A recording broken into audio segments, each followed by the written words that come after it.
किसी भी इंस्ट्रूमेंट की सेंसिटिविटी का मतलब क्या होता है? Sensitivity of the instrument means कि for small value of the current there should be large deflection, that is the sensitivity. तो अगर हमें करंट डिटेक्ट करना है तो हमें सेंसिटिविटी ज़्यादा चाहिए, लेकिन अगर हमें मेजरमेंट चाहिए, करंट मेजर करना चाह रहे हैं, तो हमें रेंज के बारे में भी सोचना होगा कि हमें कितनी रेंज चाहिए।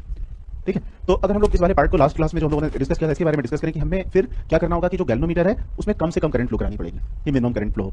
और मिनिमम करंट फ्लो करने के लिए गैल्वेनोमीटर के पैरेलल में हम लोग एक स्मॉल रेजिस्टेंस लगा देते हैं जिसको हम लोग कहते हैं शंट रेजिस्टेंस, जिसकी वजह से करंट का मैक्सिमम पार्ट बाईपास हो जाता है। लेकिन अब क्वेश्चन अराइज होता है कि अब हमने करंट तो बाईपास कर दिया, लेकिन क्या हम लोग deflection actual current of the circuit के करस्पॉन्डिंग डिफ्लेक्शन ले रहे हैं या नहीं ले रहे हैं, इस चीज को समझना होगा। तो उसके लिए फिर हम लोगों ने देखा हुआ था कि इस सर्किट को अगर हम लोग देखें स्टेप बाय स्टेप, इस वाले पार्ट को देखें कि पहले मैंने गैल्वेनोमीटर लगा दिया है।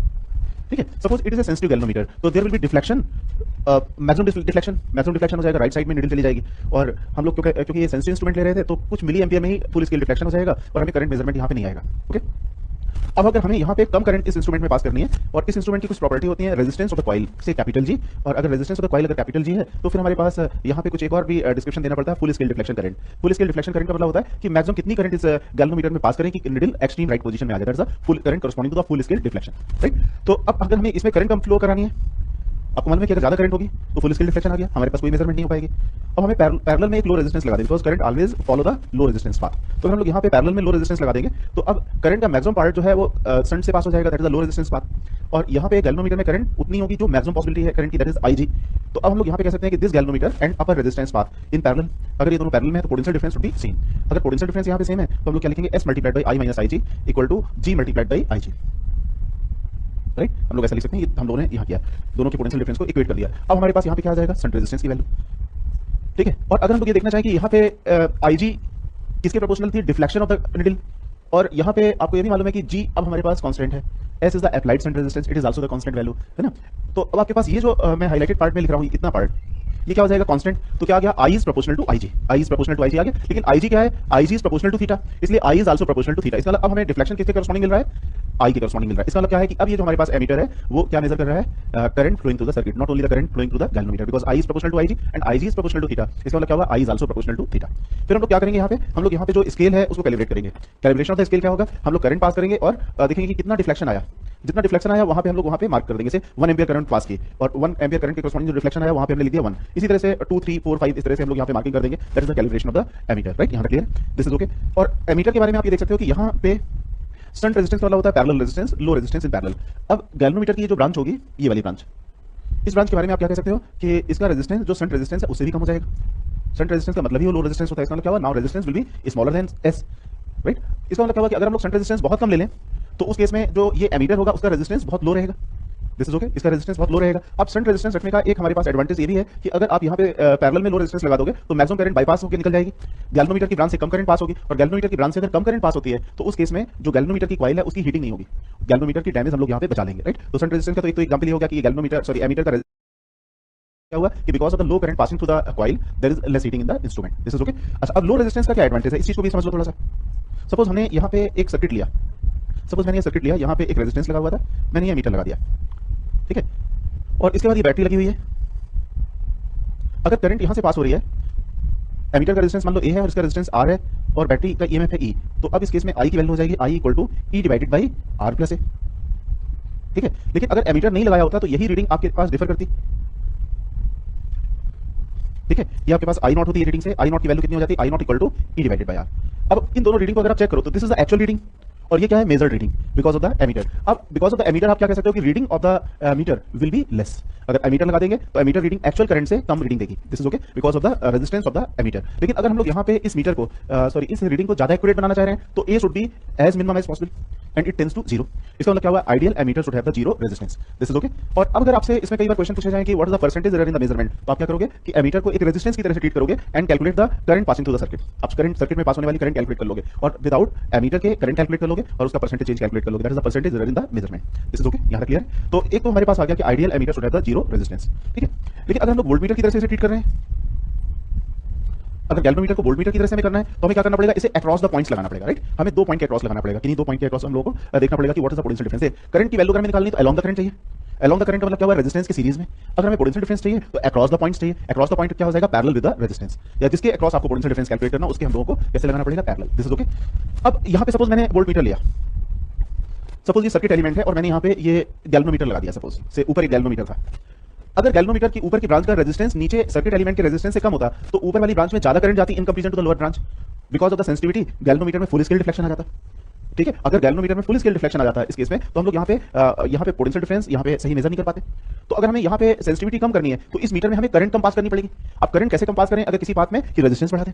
रेजिस्टेंस बढ़ाने का मतलब क्या हुआ? इस गैल्वेनोमीटर के सीरीज में एक लार्ज रेजिस्टेंस लगा दें। जैसे आप यहाँ पे देखो, ये रेड कलर का मैंने यहाँ एक लार्ज रेजिस्टेंस लगा दिया है, ज्यादा वैल्यू का। इसकी मैग्नीट्यूड बहुत ज्यादा है। अगर इसकी मैग्नीट्यूड बहुत ज्यादा है, गैल्वेनोमीटर का रेजिस्टेंस कैपिटल जी है, तो इस ब्रांच का अपर ब्रांच का रेजिस्टेंस कितना हो जाएगा? G plus RS। तो उस केस में अगर ये वैल्यू बहुत लार्ज हो गई तो ऊपर वाली ब्रांच से करंट की वैल्यू क्या होगी? मिनिमम होगी। और अगर ऊपर वाली ब्रांच से करंट की वैल्यू मिनिमम होगी तो हम लोग इसकी रेंज बढ़ा देंगे। लेकिन फिर से क्वेश्चन ये राइज होता है कि हमें तो पोटेंशियल डिफरेंस मेजर करना था। अगर इसमें करंट हम लोग कम से कम फ्लो करा रहे हैं तो हम लोग इसकी रीडिंग कैसे करना है? मतलब दो पॉइंट्स हमारे पास आ गए। पहला आया कि हम पोटेंशियल डिफरेंस मेजरमेंट कर रहे हैं तो voltage should be proportional to theta होना चाहिए। ठीक है, लेकिन गैल्वेनोमीटर में क्या होता है? IG is proportional to theta. जो गैल्वेनोमीटर की ब्रांच से करंट पास हो रही है that is proportional to theta. तो अभी हमारा वोल्टमीटर बना कैसे? अभी तो हम लोग कहेंगे कि अभी तो हमने एक कम करंट जाने का पाथ बना दिया, अभी हमारा वोल्टमीटर नहीं बना हुआ है, राइट? तो फिर हम लोग को ये प्रूव करना पड़ेगा कि potential difference across the circuit element should also be proportional to theta.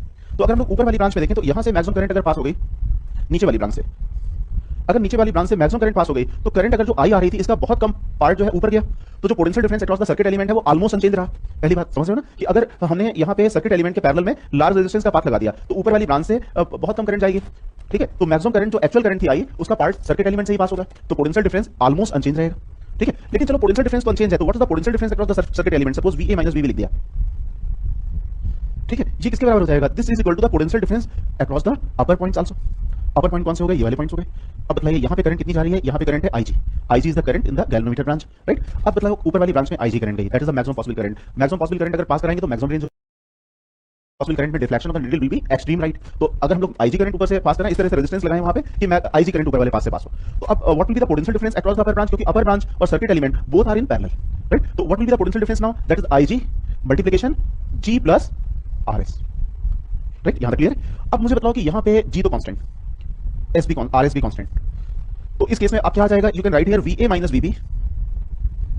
VB is proportional to IG, but IG is proportional to theta,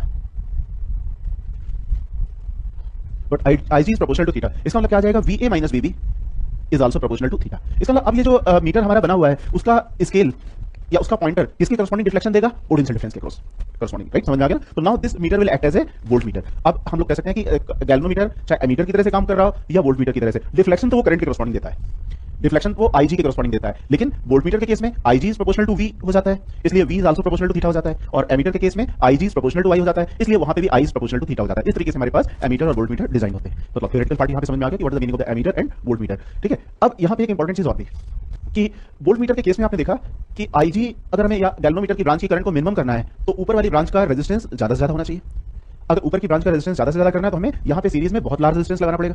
ठीक है, और अगर हमें पोटेंशियल डिफरेंस की एक्यूरेट रीडिंग चाहिए तो ऊपर वाली ब्रांच में बहुत कम करंट जानी चाहिए, ऑलमोस्ट निग्लिजिबल से जीरो, क्योंकि अगर करंट का कोई भी पार्ट अगर डिवाइड होगा तो potential difference across the current element will differ from the initial value. क्योंकि पहले पोटेंशियल डिफरेंस कितना आ रहा था? सर्किट एलिमेंट था से रेजिस्टेंस कैपिटल R, और करंट विदाउट गैल्वेनोमीटर कितनी करंट थी? I। तो पहले पोटेंशियल डिफरेंस कितना आया था? I multiplied by R। आप देख रहे हो कि आपने ये रेजिस्टेंस लगा दिया, अब इफेक्टिव रेजिस्टेंस इसका चेंज हो जाएगा। अगर इफेक्टिव रेजिस्टेंस चेंज हो जाएगा तो I multiplied by effective resistance of this branch will give the different potential difference. इसका मतलब क्या होगा कि voltmeter will not measure the accurate potential difference, right? अगर उसे एक्यूरेट पोटेंशियल डिफरेंस मेजरमेंट चाहिए तो ऊपर वाली ब्रांच का इनफाइनाइट रेजिस्टेंस हो, क्योंकि पैरेलल में रेजिस्टेंस लगे हुए हैं, तो 1/R1 + 1/R2 = 1/R इक्विवेलेंट होता है। तो अगर ये इनफाइनाइट रेजिस्टेंस होगा वोल्टमीटर की ब्रांच का तो 1/इनफाइनाइट विल टेंड्स टू 0। मतलब क्या होगा कि हमारे पास एक्यूरेट रीडिंग आएगी। तो हमारे पास स्टेटमेंट क्या होना चाहिए कि ideal voltmeter should have the infinite resistance. Ammeter के लिए क्या हो जाएगा? Ideal ammeter should have the 0 resistance and ideal voltmeter should have the infinite resistance. मतलब आप समझ में आ गया ना? वोल्टमीटर और एमीटर की थ्योरी का पार्ट यहां तक क्लियर है? ठीक है, आप दिस पार्ट इज ओके? ठीक है, अच्छा अब यहां पे एक चीज और देख लो, पहले क्वेश्चन पढ़ लीजिए, फिर मैं यहां पे कुछ प्रैक्टिकल टर्म्स यूज होते हैं उनके बारे में थोड़ा सा एक्सप्लेन कर देता हूं। जैसे क्वेश्चन में लिखा हुआ है galvanometer of resistance 95 ohm shunted by resistance of the 5 ohm gives a deflection of the 50 division when joined in series with the resistance of the 20 kilo ohm and 2 volt accumulator, मतलब battery के साथ 2 volt battery के साथ। What is the current sensitivity of the galvanometer in division per micro ampere? Current sensitivity का मतलब होता है division divided by amount of the current. ठीक है, डिवीजन पर यूनिट करंट, मतलब कितनी करंट में कितने डिवीजन का डिफ्लेक्शन आएगा, that is the current sensitivity. मतलब division per unit current is the current sensitivity. और इसी तरह से ये टर्म डिफाइन होता है वोल्टेज सेंसिटिविटी। तो वोल्टेज सेंसिटिविटी भी कैसे डिफाइन करेंगे? Number of the division per unit voltage. देखेंगे यूनिट वोल्टेज में कितने डिवीजन डिफ्लेक्शन होता है। कई केसेस में यहाँ पे करंट सेंसिटिविटी या वोल्टेज सेंसिटिविटी यहाँ पे डिवीजन के बजाय एंगल में भी मेजर की जाती है। तो यहाँ पे डिवीजन के बजाय लिखते हैं एंगल पर माइक्रो एम्पियर, लेकिन एंगल मेजरमेंट वहां नहीं होता है बल्कि डिवीजन का मेजरमेंट होता है। इसलिए मोस्ट ऑफ द केसेस में करंट सेंसिटिविटी या वोल्टेज सेंसिटिविटी डिवीजन पर एम्पियर या डिवीजन पर वोल्ट दी जाती है। ये समझ में आ गया ना? अब क्वेश्चन में अगर हमें करना है तो चाहे एमीटर का क्वेश्चन हो या वोल्ट मीटर का क्वेश्चन हो, आप हमेशा एमीटर वोल्ट मीटर को एज ए रेजिस्टेंस ट्रीट करो और उनकी प्रॉपर्टीज जो है वो ध्यान रखो कि एमीटर सीरीज में लगाना है, वोल्ट मीटर को अक्रॉस लगाना है। ठीक है, तो एक रफ डायग्राम यहाँ पे जरूरी होता है। रफ डायग्राम एक बना लीजिए। Galvanometer have the resistance 95 ohm centred by the resistance 5 ohm, give the deflection of the 50 division when join in series with the resistance of the 20 kilo ohm. तो पहले एक रफ डायग्राम बना लो। ठीक है, this is the rough diagram. Clear है? ठीक है, आप क्वेश्चन पहले ध्यान से पढ़िए, उसके अकॉर्डिंग डायग्राम बनाइए। गैल्वेनोमीटर का रेजिस्टेंस 95 ओम दिया हुआ था और it is centred by the resistance of the 5 ohm. Centred का मतलब क्या हो जाएगा, पैरेलल में लगा देना लो रेजिस्टेंस, तो 5 ओम हमने लगा दिया।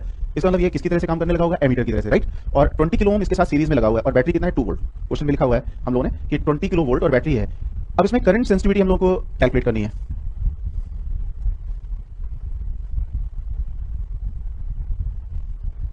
करंट सेंसिटिविटी जैसे मैंने अभी आपको डिफाइन किया, number of division per unit current होती है, माइक्रो एम्पियर में दी गई है।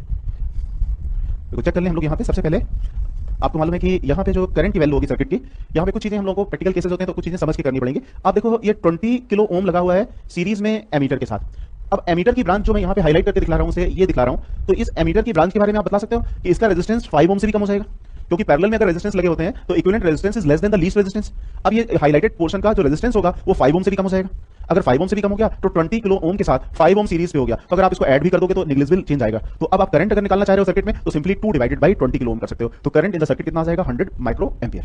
This is okay. ये हमें कई जगह कैलकुलेशंस में थोड़े से डिसीजंस लेने पड़ेंगे। ठीक है, समझ में आ गया हमें यहाँ पे क्यों निगलेक्ट करना पड़ा यहाँ पे, because that resistance is much lesser than the 20 kilo Om. Okay, इसके बाद अब हमारे पास आ गया आई की वैल्यू 100 माइक्रो एम्पियर। अब आपको ये मालूम है कि 50 डिवीजन का डिफ्लेक्शन दे रहा है और 50 डिवीजन का डिफ्लेक्शन कब दे रहा है, जब इसमें करंट पास हो रही है, जब सर्किट में लगा रहे हैं। अब सर्किट से कितनी करंट पास हो रही है, 100 माइक्रो एम्पियर। यही करंट हम लोग एमीटर वाली करंट मान लेंगे। तो 50 डिवाइडेड बाय 100 माइक्रो एम्पियर कितना आ जाएगा, 1 डिवाइडेड बाय 2 डिवीजन पर माइक्रो एम्पियर। यहाँ पे क्लियर है? हम लोग नॉर्मली लिखते हैं current sensitivity is the angle rotated divided by current, लेकिन एंगल हम लोग मेजरमेंट नहीं कर पाते, उसको हम लोग नंबर ऑफ डिवीजन के टर्म में डिफाइन करते हैं। इसलिए हम लोग यहाँ पे 50 डिवाइडेड बाय 100 माइक्रो एम्पियर लिखेंगे, दैट इज 1/2 डिवीजन पर micro ampere. This is okay. ठीक है, इस तरह से कई क्वेश्चंस आप अगर असाइनमेंट में देखोगे तो असाइनमेंट में काफी छोटे छोटे क्वेश्चंस दिए हुए हैं, लेकिन यहाँ पे कुछ क्वेश्चंस मैं और भी आपको यहाँ पे करा देता हूँ ताकि आप बाद में इन क्वेश्चन को साथ साथ सॉल्व कर लो। ठीक है, मतलब घर में मैं यहाँ पे कुछ क्वेश्चंस करा देता हूँ, घर में आप अपनी तरफ से क्वेश्चंस को अटेम्प्ट करना। यहाँ तक समझ में आ गया? इस क्वेश्चन को भी ध्यान से पढ़ लीजिए। A galvanometer has a resistance 30 ohm and current 2 milliampere is needed to give the full scale deflection. Galvanometer का resistance 30 ohm and current 2 milliampere is needed to give the full scale deflection. ये हमारे पास कौन कौन सी current आ गई, galvanometer current IG आ गई और हमारे पास इसका रेजिस्टेंस कैपिटल G आ गया। ठीक है ना? What is the resistance needed and how it will be connected to convert a galvanometer into ammeter of 0.3 ampere range? इस वाले पार्ट को जैसे पहले लास्ट के 2 क्वेश्चन सॉल्व किए थे ना लास्ट डे, एकदम वही क्वेश्चन हो गया। ठीक है, आप इसको जस्ट प्रैक्टिस के लिए, रिपीटिशन के लिए एक बार आप सॉल्व कर लीजिए।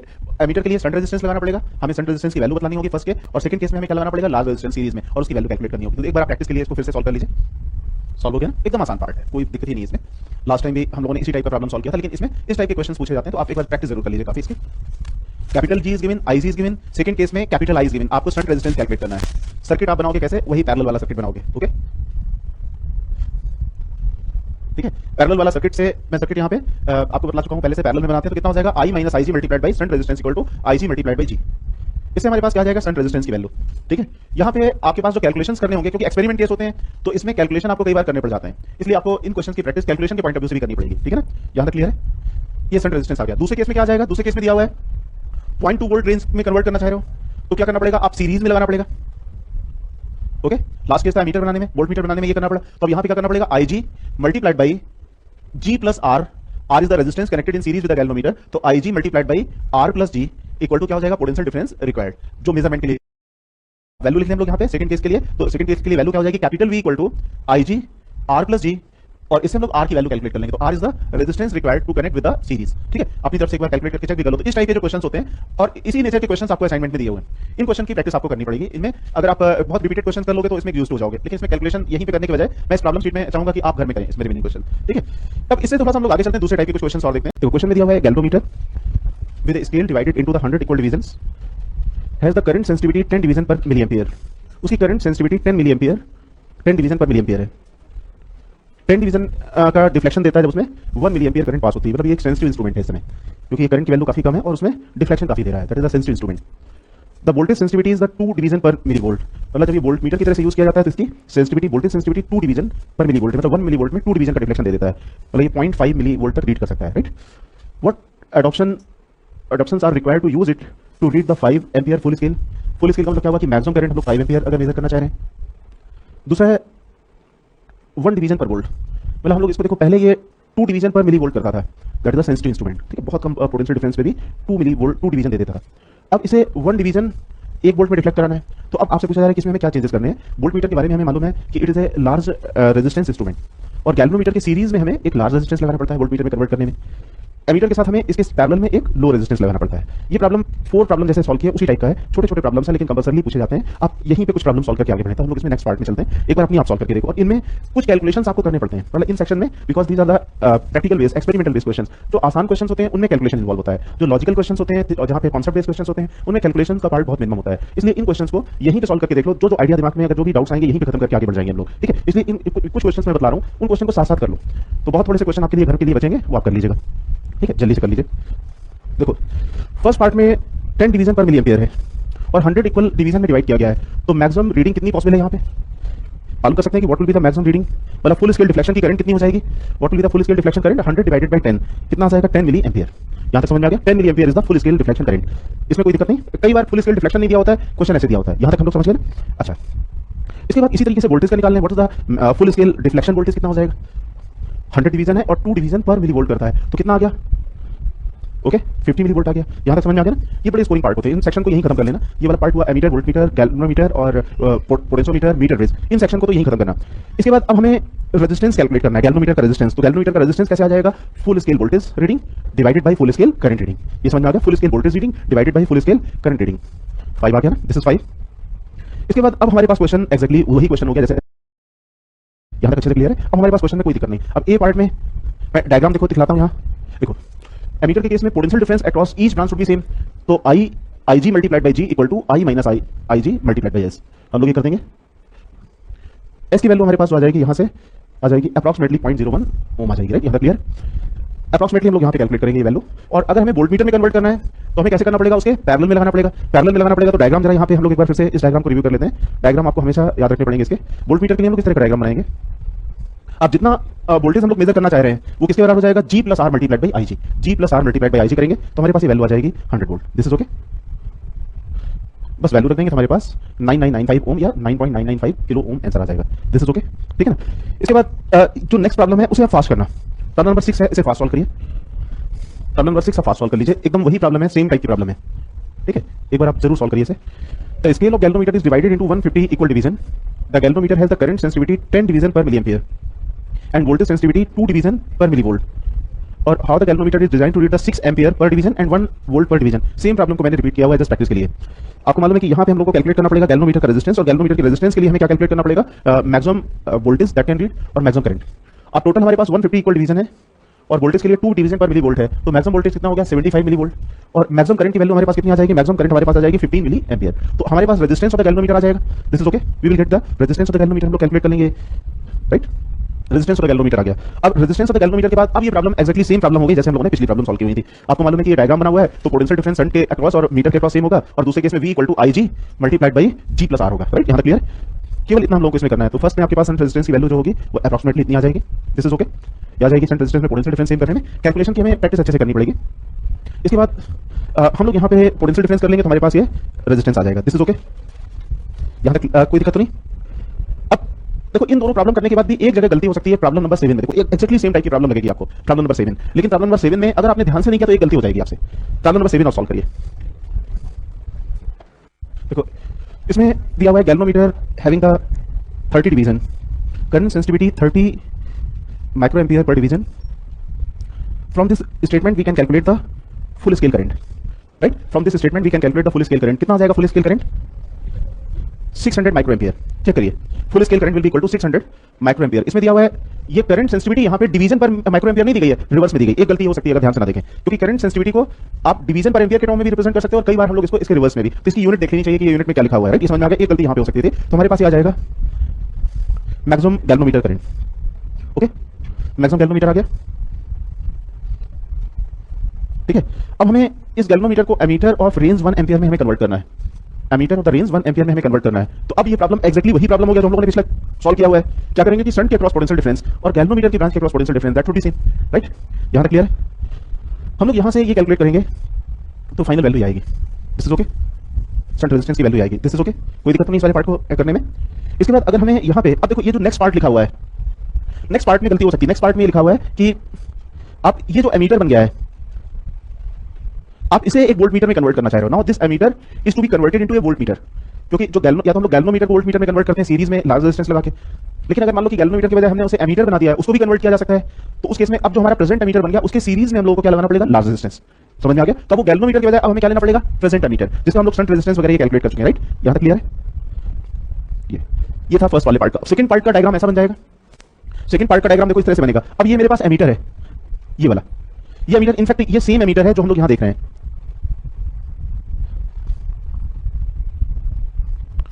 मतलब समझ में आ गया ना? अब हम लोग गैल्वेनोमीटर को वोल्ट मीटर में कन्वर्ट नहीं कर रहे हैं, सेम एमीटर बना लिया, उसे हम लोग यहां पे वोल्ट मीटर में कन्वर्ट कर रहे हैं। तो अब हमने इस इंस्ट्रूमेंट के सीरीज में कैपिटल आर लगा दिया। This is okay. इस इंस्ट्रूमेंट के सीरीज में हमने कैपिटल आर लगा दिया। This is okay. अब हम लोग यहां पे क्या करेंगे, capital R plus resistance of the ammeter multiplied by IG equal to V. This is okay. अब हमें गैल्वेनोमीटर का रेजिस्टेंस नहीं लेना पड़ेगा, हमें किसका रेजिस्टेंस लेना पड़ेगा, एमीटर का। तो एमीटर का रेजिस्टेंस मान लो हम लोगों ने जी डैश निकाल लिया, तो जी डैश की वैल्यू हमारे पास आ जाएगी, G dash is the resistance of the ammeter. अब हमें जी डैश प्लस आर करना पड़ेगा, ना कि हमने जी प्लस आर करना। यहां तक अच्छे से क्लियर है? अब हम लोग सेम फॉर्मूला यूज कर लेंगे, I G dash multiplied by R plus G dash. G dash is the resistance of the ammeter, it is not the resistance of the galvanometer. तो हमारे पास क्या आ जाएगा, रिक्वायर्ड इंस्ट्रूमेंट डिजाइन हो जाएगा। This is okay. ठीक है, इन question ये स्कोरिंग क्वेश्चन होते हैं, इन क्वेश्चन में हम लोग बिल्कुल अवॉइड ना करें, एक एक छोटे छोटे क्वेश्चन भी साथ साथ लगाएं। क्वेश्चन नंबर 8 एक बार कर लीजिए, लास्ट असाइनमेंट में यहाँ का क्वेश्चन है। सबसे पहले डायग्राम बना लो, ठीक है ना? और डायग्राम में हमेशा कोशिश करो कि जो एमीटर और वोल्ट मीटर है वो मीटर तो है, साथ साथ एक रेजिस्टेंस भी है। ठीक है, एमीटर वोल्ट मीटर एक इंस्ट्रूमेंट तो है, लेकिन साथ साथ वो रेजिस्टेंस भी है, उनको एक रेजिस्टेंस की तरह से भी ट्रीट किया जा सकता है। तो यहाँ पे वोल्ट मीटर हम लोगों ने कैसे लगाया हुआ है, वोल्ट मीटर लगा दिया है सीरीज में लार्ज रेजिस्टेंस के साथ, जबकि हम लोग एमीटर को इन जनरल हम लोग ठीक है यहाँ पे हमने वोल्ट मीटर को लगा दिया है लार्ज रेजिस्टेंस के साथ। एमीटर को हम लोग नॉर्मली सीरीज में लगाते हैं, यहाँ पे हमने सीरीज में लगा दिया है वोल्ट मीटर को। What is the magnitude of the resistance R if volt meter read 5 volt? Volt meter 5 volt read कर रहा है। हम लोग अपने डायग्राम को कुछ ऐसा बना सकते हैं, ठीक है ना? हम लोग अपने डायग्राम को कुछ ऐसा बना सकते हैं। अब देखो V1 कितना कर रहा है, रीड कर रहा है 5 वोल्ट। V1 में जो डिफ्लेक्शन आता है एक्चुअल में वो करंट के करस्पॉन्डिंग आता है, लेकिन ग्रेजुएशंस किसके लगे हुए हैं हमारे पास, वोल्टेज के। तो जितना भी पोटेंशियल डिफरेंस होगा वही अब डिफ्लेक्शन देगा। तो अब V1 की वैल्यू कितनी हो जाएगी, 5 volt. V1 will be equal to 5 volt. तो अब आप जो रेजिस्टेंस है उसके क्रॉस पोटेंशियल डिफरेंस कितना कहोगे, 105 volt. This is okay, this will be 105 volt. यहां तक कोई दिक्कत नहीं, ये 105 वोल्ट आ जाएगा। इसके बाद आपने यहां तक कैलकुलेट कर लिया resistance of the potential difference across the resistance calculate कर लिया।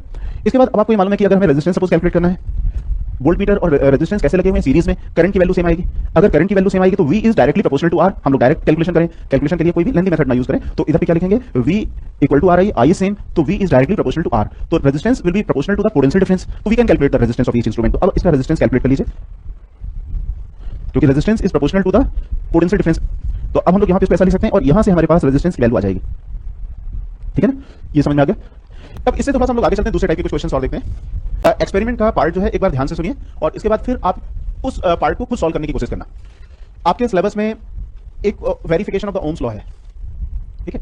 एक आपके पास इस वाले पार्ट में 2-3 एक्सपेरिमेंट आपसे पूछे जाते हैं। एक तो verification of the Ohm's law, दूसरा आपके पास पूछा जाता है practical application of the Wheatstone bridge.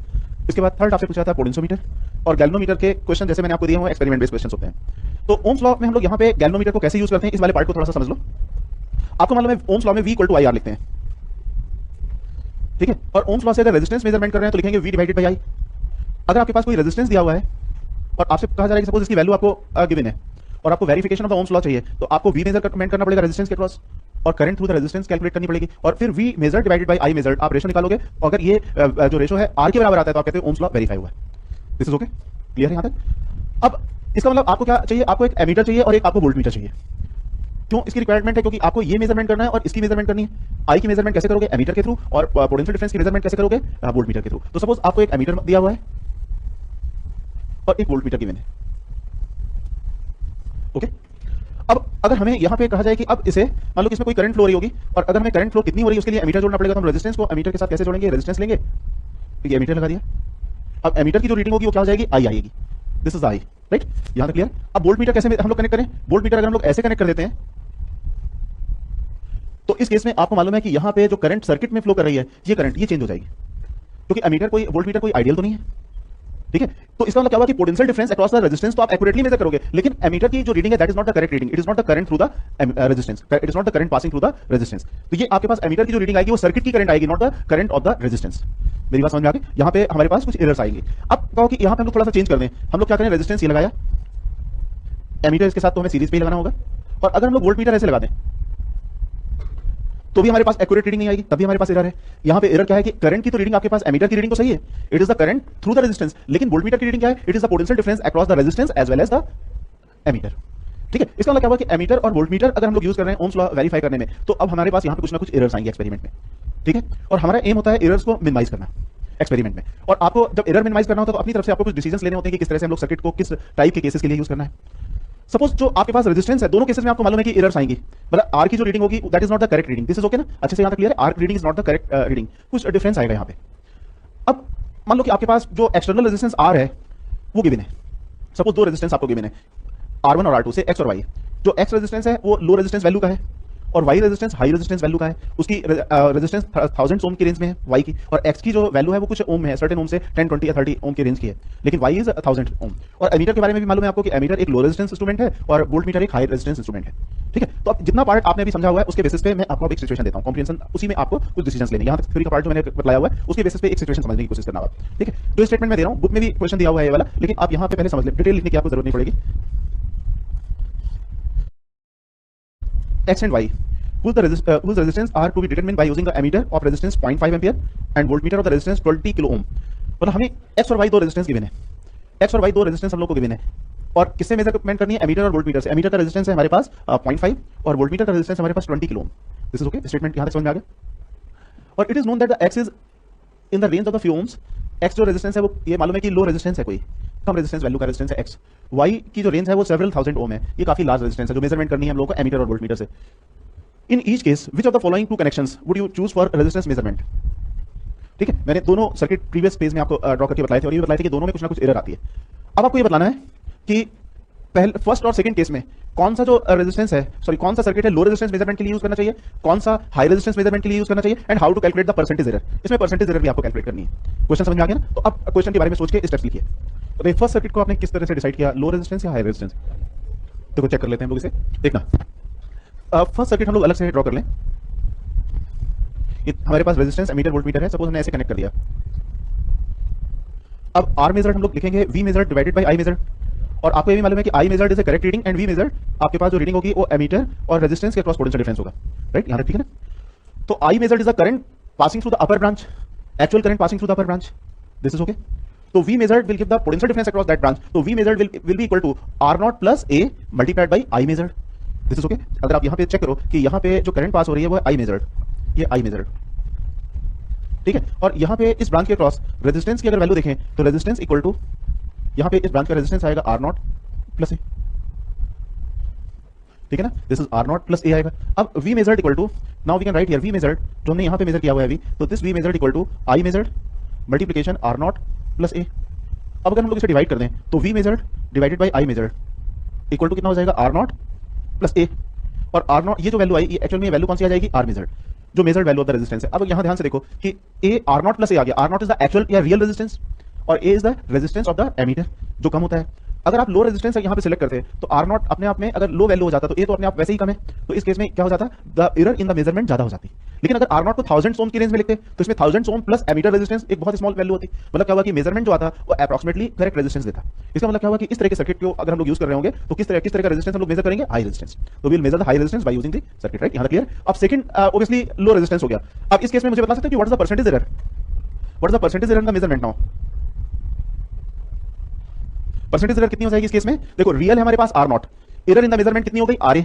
तो अब परसेंटेज एरर हो जाएगी RA divided by R0 multiplied bye 100, that is the percentage error in the measurement. This is okay, ठीक है? आगे चल सकते हैं हम लोग इस वाले पार्ट में। हाँ, अब सेकंड पार्ट को आपको देखना है। सेकंड पार्ट के लिए अब आपको यहाँ पे वेरीफाई करना है। सर्किट आप ऐसे लगाओगे, अब इसको प्रूव करिए कि ये हाई रेजिस्टेंस की बजाय अब ये लो रेजिस्टेंस मेजरमेंट के लिए यूजफुल है। और also discuss the percentage error measurement. देखो इस केस में आपको ये मालूम है कि आई मेजर्ड, आपको ये वैल्यू है आई मेजर्ड, एमीटर इस समय जो मैंने हाइलाइटेड पोर्शन दिखाया हुआ है उसका इक्विवेलेंट रेजिस्टेंस बना लो, तो उस इक्विवेलेंट रेजिस्टेंस से जो करंट पास होगी that is measured by the ammeter. समझ, ये वाली बात समझ में आ रही है? और इसके अक्रॉस जो वोल्टमीटर लगा हुआ है वो वोल्टमीटर करेक्ट रीडिंग दे रहा है किसकी, potential difference across the resistance की, ठीक है? तो अगर हम लोग इस वाले पार्ट का आर इक्विवेलेंट कैलकुलेट करना चाहें तो R equivalent will equal to कितना आ जाएगा, R0 multiplied by RV divided by R0 plus RV। This is the equivalent resistance, right? यहाँ तक क्लियर है? अब यहाँ पे देखो V मेजर्ड कितना हो जाएगा, V मेजर्ड इक्वल टू हो जाएगा R equivalent multiplied by I measured, मतलब R इक्विवेलेंट से ही पास हो रही होगी I मेजर्ड, हम लोग लिख सकते हैं हम लोग ऐसा। Now we can write here V measured divided by I measured. That equal to R equivalent. R equivalent की वैल्यू है R naught multiplied by R V divided by R naught plus R V. Okay, divide कर दो RV को। अगर are not के term में लिखना चाहो तो we can write here R naught, RV से आपने डिनोमिनेटर और नोमिनेटर में डिवाइड कर दिया, यह आ जाएगा कितना 1 plus R naught divided by RV. Right, अब यहां पे चेक करना, अगर आपने आर नॉट की वैल्यू स्मॉल ली हुई है तो R naught divided by RV, RV is a large value, तो R naught divided by RV will be negligible, और 1 plus very small value is approximately equal to 1। इसका मतलब क्या हुआ कि V measure divided by I measure is approximately equal to R naught. लेकिन ये तभी पॉसिबल है जब हम लोग यहाँ पे आर नॉट की वैल्यू कैसे सिलेक्ट करें, स्मॉल। ठीक है, ये वाली बात समझ में आ गई। तो आपको एमीटर एंड वोल्टमीटर के जो क्वेश्चंस मैंने दिए हुए हैं, प्रॉब्लम सेट में दिए हुए, वो तो सॉल्व करने हैं आपको। और ये इस टाइप के जो रीजनिंग बेस्ड क्वेश्चंस होते हैं, अगर आपने अच्छे से समझ लिया तो कोई भी क्वेश्चन को अटेम्प्ट करना आपके लिए इसमें मुश्किल नहीं होगा। दिस इज ओके, ठीक है, यहां तक समझ में आ गया ना। अब हमारे पास एमीटर और वोल्टमीटर वाले पार्ट यहाँ पे कंप्लीट होते हैं।